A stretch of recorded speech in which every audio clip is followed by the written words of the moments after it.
नाशिक जिल्ह्यातील अंमली पदार्थांच्या वाढत्या विळख्याला आळा घालण्यासाठी नाशिक ग्रामीण पोलीस अधीक्षक विशेष पथक आणि स्थानिक गुन्हे शाखा नाशिक ग्रामीण यांच्या संयुक्त पथकानं अत्यंत महत्त्वाची आणि धक्कादायक कारवाई केली आहे। विंचूर MIDCतील परिसरात MD या अंमली पदार्थाची विक्री होणार असल्याची खात्रीशीर गुप्त माहिती मिळाल्यानंतर राबविण्यात आलेल्या छाप्यात तब्बल 701 ग्रॅम 5 मिलीग्रॅम MD ड्रग जप्त करण्यात आले।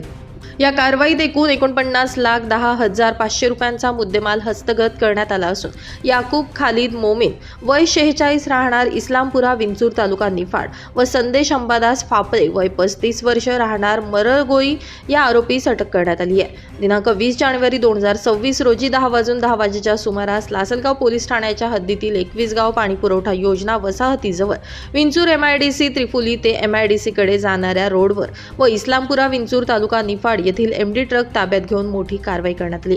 अवैध धंद्यांविरोधात पेट्रोलिंग सुरू असताना नाशिक ग्रामीण अधीक्षक विशेष पथकाला मिळालेल्या गोपनीय बातमीद्वारे ही माहिती समोर आली। सदर माहिती तात्काळ लासलगाव पोलीस ठाण्याचे सहाय्यक पोलीस निरीक्षक भास्कर शिंदे यांना कळवण्यात आली। त्यांनी ही बाब वरिष्ठ अधिकाऱ्यांच्या निदर्शनास आणून दिली। सुमारे 10:10 सुमारास विंचूर MIDC 21 गाव पाणीपुरवठा वसाहतीजवळ MIDCतील त्रिपुलगी ते MIDC कडे जाणारे रोडवर व इस्लामपुरा विंचूर तालुका निफाड या ठिकाणी सापळा लावण्यात आला। यावेळी 2 इसमांना ताब्यात घेण्यात आलं। चौकशी दरम्यान त्यांनी त्यांची नावं याकूब खालिद मोमन व संदेश अंबादास फापळे सांगितले। त्यात MPDC कायदा कलम 50 अंतर्गत त्यांचे हक्क समजावून सांगून पंचांसमक्ष अंगझडती घेण्यात आली। यावेळी त्यांच्याकडून खालीलप्रमाणे मुद्देमाल हस्तगत करण्यात आला असल्याची माहिती मिळाली।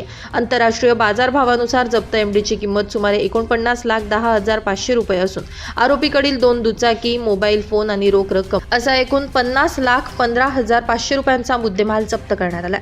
सर्व मुद्देमाल पंचनाम्यानं सीलबंद करून ताब्यात घेण्यात आलाय। या प्रकरणी लासलगाव पोलीस ठाण्यात NDPS कायदा 1985 अंतर्गत कलम 8 क 29 प्रमाणे सरकारतर्फे गुन्हा दाखल करण्यात आला असून पुढील तपास पोलीस अधीक्षक नाशिक ग्रामीण बाळासाहेब पाटील यांच्या मार्गदर्शनाखाली सुरू आहे। या कारवाईमुळे निफाड तालुक्यातील अंमली पदार्थ विक्री साखळीला मोठा धक्का बसल्याचं बोललं जाते। नाशिक माझा न्यूजसाठी प्रतिनिधी मच्छिंद्र साळुंखे, विंचूर।